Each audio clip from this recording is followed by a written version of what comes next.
Cordial saludo, mi nombre es Diego Mauricio Valderrama Cubillos, actualmente estudiando la licenciatura en Filosofía en la Universidad Nacional Abierta de Distancia de Ciudad Valledupar. Y bueno, lo que en este momento quiero mostrar es un poco acerca de la filosofía moderna, ¿no? Sus características, sus orígenes y bueno, lo que es. Lo primero que quiero es mostrar con la introducción, ¿no? Que para hablar pues, de filosofía moderna es necesario saber qué es la filosofía, cuál es el sentido trascendental de este término, ¿no? Pues nosotros podíamos llegar justamente a buscar un sentido concreto del porqué de las cosas, como lo explico claramente aquí, y querer entronizar en el sentido único y complejo de lo que se conoce, esto mediante las ciencias, ¿no? Pero es necesario saber que las ciencias tienen una cabeza, ¿no? Que en cierto modo las estudia o que está por encima de las ciencias, que es justamente la filosofía, que es la madre de toda la ciencia, ¿no? En este sentido, la ciencia no puede ser explicada sin el amor a la ciencia o sin el amor a la sabiduría, lo cual, pues, de lo cual se encarga justamente la filosofía, ¿no? Y bueno, aquí lo que pretendo es mostrar qué ha hecho la filosofía, ¿no? En la Edad Moderna. ¿Qué es la Edad Moderna? ¿No? ¿Cuál es el surgimiento? ¿Cuáles son las causas, sus orígenes y sus principales características? ¿No? Bueno, ¿qué es la Edad Moderna? Primeramente, ¿no? Hablar de modernidad es hablar de una nueva época, ¿no? En la que se dio un cambio de vida social, en la que se dio un resurgimiento pues, a partir del siglo XI, ¿no? Hablar de modernidad es partir de un punto o un principio que se luchó durante años, ¿no? Y es justamente la libertad o la liberación. Hablar de, de modernidad, ¿no? Pues también sería hablando de un desarrollo que se ha destacado en ciertos periodos que han dado trascendencia y cambios históricos a la misma humanidad. Dentro de ellos, pues obviamente la modernidad ocupa el tercer puesto, ¿no?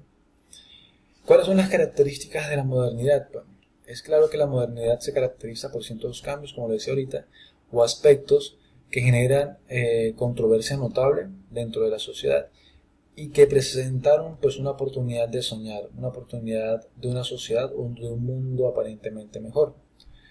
Eh, el pensamiento moderno pues tiene como principio la reforma protestante, ¿no?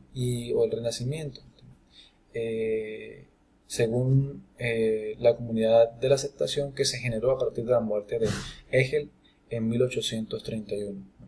Se inicia pues en este periodo a partir de una problemática filosófica nueva, ¿no? En los cuales los diferentes pensadores pues, y diversas escuelas y corrientes se distinguen por la actitud innovadora a la hora de tratar y resolver grandes cuestiones de la filosofía. Yo diría que la filosofía moderna, ¿no? También se caracteriza justamente por su nuevo progresar en la industrialización, en busca de la producción económica, el desarrollo de una forma de un sentido innovador que busca regular y actualizar lo que hasta el momento se tenía como la época o se tenía en la época medieval. Otra de sus principales características fue el descubrimiento de América, la colonización, generando pues de esta forma una inculturización y un cambio trascendental para el nuevo continente.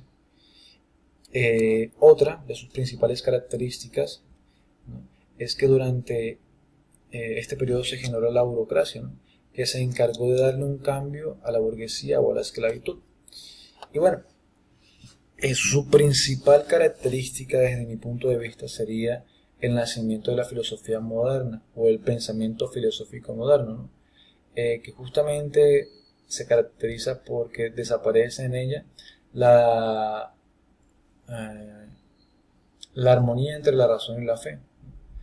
Esto hay que entenderlo bien, ¿no?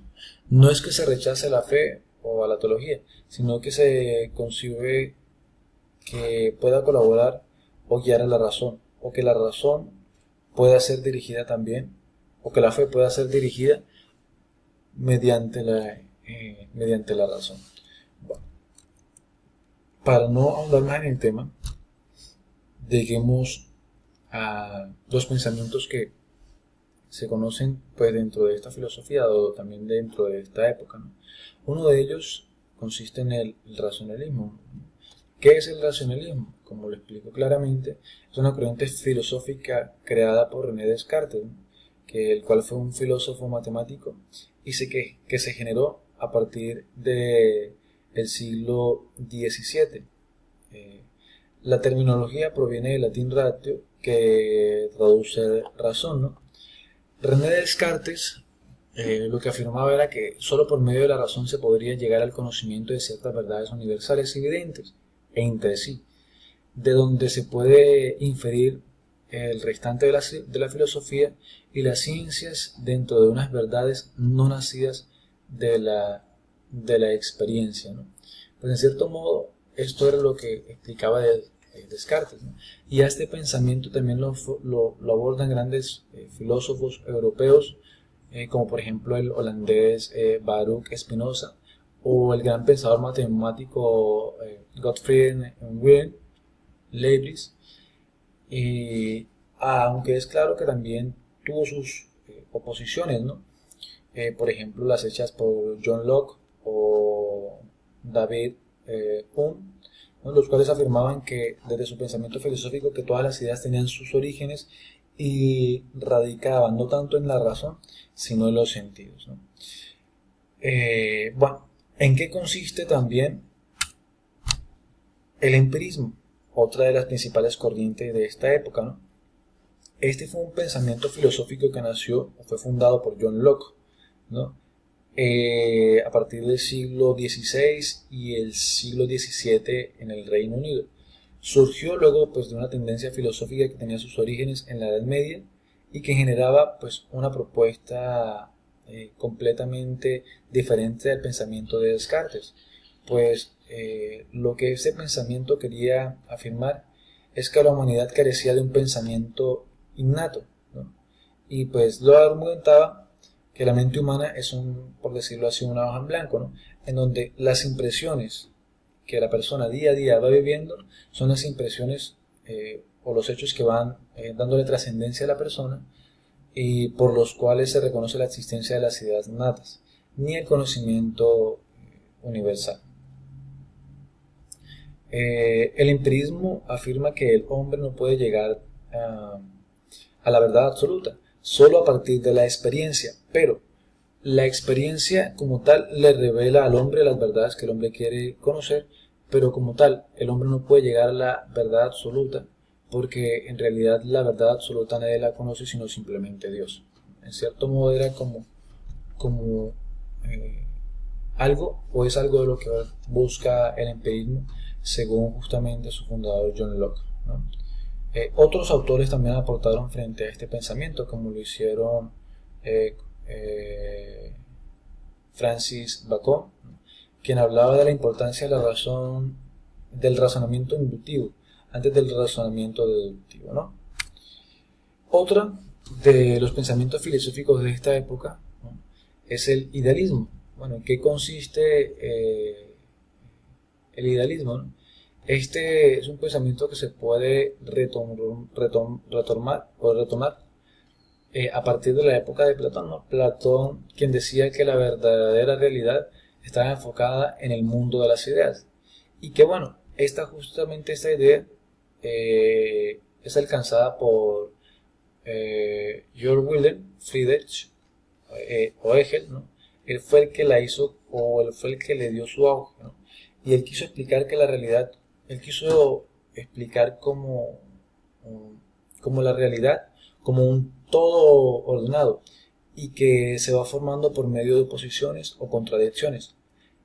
Para Hegel, la realidad se formaba de un movimiento dialéctico, en donde la realidad es historia y en donde el espíritu realza el camino racional. La sustancia es como el principio, el creador es el espíritu universal, ¿no? En este sentido pues sería el rector del universo.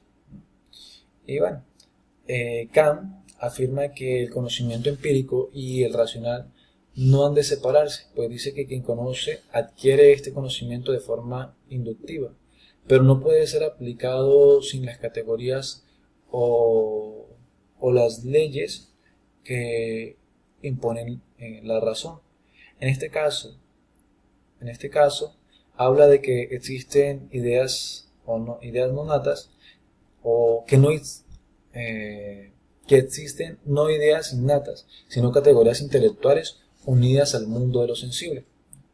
Y bueno, este pensamiento también fue abordado, ¿no?, por pensadores como Johann Gottlieb Frege, ¿no?, quien hablaba del idealismo como un sujeto romántico, quien argumentaba también que el objeto ha de acomodarse al sujeto, que lo conoce, y no en el sentido de lo contrario. Y bueno, esa como tal es la referenciación de lo que es justamente el primer tema del que hablábamos, ¿no?, el cual es la época moderna. Y pues bueno, aquí hago mención de algunos pensamientos, de algunos pensadores que tenían todo su enfoque, o que realizaron todo su enfoque o sus puntos de vista a partir de esta época para darle un auge nuevo o una forma de pensar a la filosofía moderna, ¿no?